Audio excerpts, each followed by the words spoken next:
Hey, do you ever wake up depressed or anxious or overwhelmed or I got to do this, thinking I got to do this, and I got to do that, and I got to do that. And then all of a sudden it's like, thank God for my spiritual rituals. And how does God know exactly what you need to hear to get back on track to with who He really created you to be? So I read A Course in, whoa, where's that? Course in Miracles. Can't really see that this morning. And check this out, the extension of the kingdom. And this changed everything.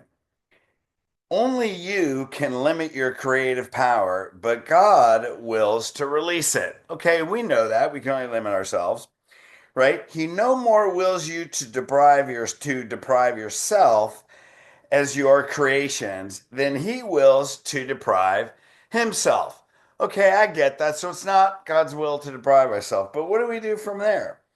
Do not withhold your gifts to the sonship, or you withhold yourself from God. Oh my God. There's the key right there. So we come in with a purpose. We come in with a gift. We come in with superpowers. Psalm 139, 16. You saw my days before they were formed, right? Meaning we come into the spirit world with a purpose. Here's Jeremiah 1:5. Before I formed you in the womb, I knew you. And before you were born, I consecrated you. I appointed you a prophet to the nations. So what's that mean? We came in with a purpose. So what do we withhold? Well, here it is. It says selfishness is of the ego. So what's that mean? It means when I'm focused on myself, then I have tons of problems. If I think about how can I add value? How can I contribute to others?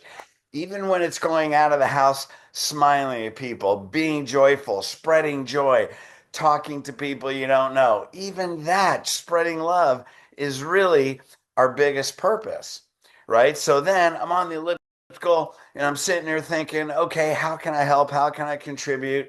Let me get myself in a higher state. Let me get into how I want to add value. All of a sudden, wow, I can do this and I can do this. All of a sudden, I'm going a little faster on the elliptical. That's inspiration, right? Entheos comes from the Greek, entheos, in God. All of a sudden, man, I had an amazing day. I had hope. I'm not thinking about the future. I'm present. It's a beautiful day. Walk the dog by the ocean.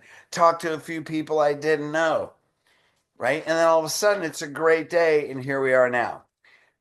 Jeremiah 29:11. For I know the plans I have for you, declares the Lord, plans to prosper you, right? That's God's plan, not your plan. Our plan is feel sorry for ourselves. God's plan is like, hey, let it go, man. Be present. I got this. Release it. Give it to me. Put it at the foot of the cross. Stop worrying. Take off your emotional backpack. And not to harm you, plans to give you hope and a future.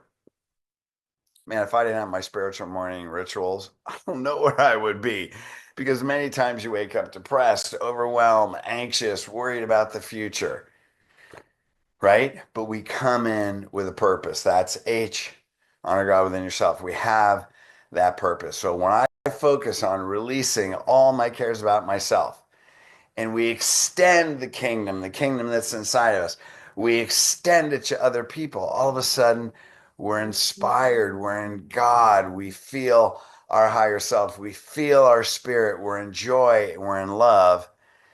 And then that transmutes all things and creates miracles. So I'm not gonna put God in a box. I stay in the field of all possibility. Let your miracles rain, man. I open my hands, I accept them, I wish them for you. God, we just thank you that we get out of our mind. We thank you that we move to our heart. We thank you because we know your spirit is in our heart. Our spirit works to our heart. And we extend the kingdom. We extend abundance. We extend unconditional love. We extend unity. We spread that out into the world as your will comes through us in Jesus' name. All right, have an amazing day.